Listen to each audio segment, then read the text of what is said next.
একি মুন্নি দে বলছি, ওটা দে, পড়ে গেলে ভেঙে যাবে, ওইরকম করিস না মুন্নি, প্লিজ দে। দেবো না দেবো না। হ্যালো বন্ধুরা, টকিং ডলস চ্যানেলের নতুন ভিডিওতে তোমাদের সকলকে স্বাগত।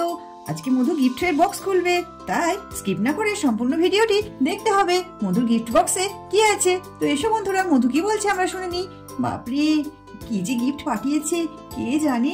আর ওই বাচ্চাগুলো এত দুষ্টু, ঠিক মায়ের সামনে ওসব বললো, বেশ তো ভারী ভারী লাগছে। কি জানি বাবা কি আছে।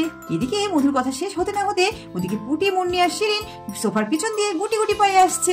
পুটি, শিরিন, হুটোপাটা করিস না, আস্তে আস্তে সোফার পিছনে লুকিয়ে পড়, দিদি দেখতে পাবে, দেখতে পেলে কান ধরে বার করে দেবে। মাথাটা নিচু করে চুপচাপ লুকিয়ে থাক, আমরা দেখবো দিদিকে কি গিফট দিয়েছে। যাই দেখি, বক্সটা খুলি। তার আগে বাবা একটু দেখে নি বাইরে কেউ আছে কিনা, আমার প্রচন্ড লজ্জা করছে। কে জানি বাবা এইসব গিফট ফিফট যে আবার কেন পাঠিয়েছে বলে মধু একটু এদিক ওদিক ঘুরে ফিরে দেখে নিল। কই দেখি তো, এদিকেও তো দেখছি কেউ নেই, এদিকটা একটু দেখি তো কেউ আসছে কিনা ঘরের বাইরে। না না, এদিকেও নেই। যাই আমি সোফাতে গিয়ে বসি বলে মধু সোফায় আস্তে আস্তে গিয়ে বসে পড়লো। বক্সটা আস্তে আস্তে খুলতে শুরু করে দিল। তো বন্ধুরা আমরাও দেখে নিই বক্সের মধ্যে কি আছে। কি, এটা তো মোবাইল ফোন মনে হচ্ছে। ইস, কি যে করে না, ইস আমার কেমন যেন একটা লজ্জা লজ্জা লাগছে। এদিকে মুন্নি এসে টপ করে ফোনটা নিয়ে নিল। একি মুন্নি দে বলছি, ওটা দে, পড়ে গেলে ভেঙে যাবে, ওইরকম করিস না মুন্নি, প্লিজ দে। দেবো না দেবো না, তুমি একা একা দেখবে তোমার গিফট, আর আমি যে সেই বাগান থেকে বয়ে নিয়ে এলাম আমি তোমার আগে দেখবো। বাবা কি সুন্দর একটা পিঙ্ক কালারের ফোন দিয়েছে, এই পুটি শিরিন আয় আয় আমরা দেখবো, দেবো না দেবো না বলে মুন্নি খাটের উপরে লাফাতে লাফাতে চলে গেল। এদিকে মধু তাড়াতাড়ি করে চলে আসলো ওদের হাত থেকে ফোনটা নেবে বলে। মুন্নি, পুটি, শিরিন তোরা কিন্তু খুব দুষ্টুমি করছিস, দে বলছি ওটা, তাড়াতাড়ি দে, ওইরকম করবি না। দেখ ওটা যদি ভেঙে যায় বা নষ্ট হয়ে যায় মান সম্মানের শেষ থাকবে না। মুন্নি, ওটা খেলা করার জিনিস না, প্লিজ দে বলছি। আমরা জানি এটা খেলনা নয়, এটা মোবাইল ফোন। জিনিসটা নেওয়ার জন্য না তোর হয়েছে না, এখন আমরা দেবো না, আগে আমরা দেখবো এটাতে কি হয়, তারপর দেবো। তুমি এখন চুপচাপ ওখানে বসো। ঠিক আছে বাবা, তোরাই দেখ বলে মধু নিচে বসে পড়লো। ওদিকে উঠে বলতে আরম্ভ করে দিল, দিদি মুন্নি দিদি এই ফোনটা একটু খুলে দেখো না, ওটার মধ্যে কি আছে। বাবা কি সুন্দর ফোন, তাই না? এবার মুন্নি ফোনটা খুললো। এদিকে শিরিন বলতে শুরু করে দিল, দিদি ফোনটাতে তো আলো জ্বলছে, নিশ্চয়ই অন করা আছে, দেখো দেখো ওই নাম্বারগুলো টিপো, ঠিক ফোন চলে যাবে। কি সুন্দর, এই ফোনটাতে নিশ্চয়ই গান হয়, তাই না? আমরা গান শুনবো। এই পটি দেখ, এটাতে মনে হয় গেমও খেলা যায়। ও মধু দিদি, আমাদের একটু গেম খেলতে দেবে তো তুমি? দেখ যা মন তোরা তাই কর, আমি কিচ্ছু বলবো না, আগে কিছু হোক তারপর আমি সব কিছু মাকে গিয়ে জানাবো, তারপর দেখবি তোদের কেমন পিটাই। এদিকে মুন্নি ফোনটা টিপাটিপি করতে করতে স্পিকার অন হয়ে রিং করতে শুরু করে দিল। এই পুটি, এই দেখ না কোথাও যেন ফোন চলে গেছে, রিং হচ্ছে তো। ও মধু দিদি কি করবো, এদিকে তো মনে হচ্ছে ফোন চলে গেছে, কার কাছে গেছে কে জানে, আমি কিচ্ছু জানি না, তোরা ফোন করেছিস তোরাই বোঝ। ওদিকে ওপরের দিক থেকে কেউ যেন একটা হ্যালো বলে উঠলো। এই পুটি, ওদিক থেকে তো হ্যালো বলছে, হ্যালো বলছে, কি বলবো?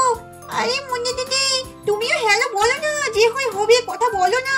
আমার মনে হয় ঠিক জাম্বুই ফোন করেছে, তুমি বাবা কথা বলতে পারবো না। মধু দিদি এই নাও তুমি কথা বলো বলে মুন্নি ফোনটা মধুর কাছে দিতে চলে এলো। হ্যালো হ্যালো, আমি রাজেশ বলছি, গিফটটা পছন্দ হয়েছে তো? ও আপনার কাছে ফোন চলে গেছে? হ্যাঁ হ্যাঁ, পছন্দ হবে না কেন, এসব আবার কি দরকার ছিল বলুন তো? এই ফোন টোন এসব না হলেও চলতো আর কি। দেখেছি শিরিন, দেখেছো মুন্নি দিদি, দিদি কেমন নাটক করছে, বলছে না হলেও হতো। গিফট পেয়ে একেবারে খুশিতে ডকবক করছে, আবার ওদিকে বলছে এই চুপ কর না, দিদিকে বলছে শোন আগে ভালো করে। হ্যাঁ, গিফট না হলেও হতো, কিন্তু আমার মনে হয়েছে গিফটটা দরকার ছিল তোমার, সেই জন্যই আমি পাঠিয়েছি।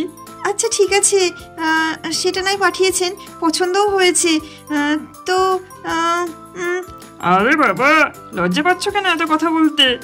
না তেমন কিছু না, এই মুন্নি পুটি শিরিন ওরা আর কি।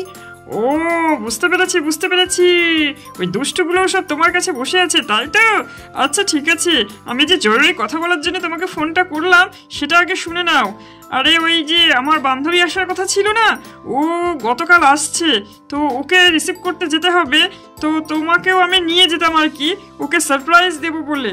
তো তুমি কি আসতে পারবে? দিদি বলে দাও যাবো যাবো। আরে না বলো না, জাম্বু প্রথম তোমাকে কোথাও নিয়ে যেতে যাচ্ছে আর তুমি না বলো না।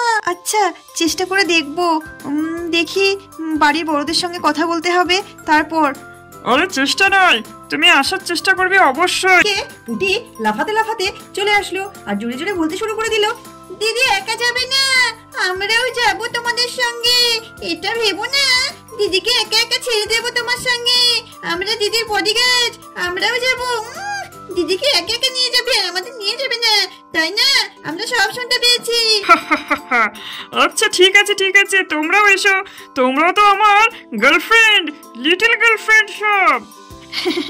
আচ্ছা এখন তাহলে রাখছি, পরে ফোন করো। ঠিক আছে করব। তাহলে বন্ধুরা আমরা সকলে মিলে জামাইবাবুর বান্ধবীকে আনতে যাব।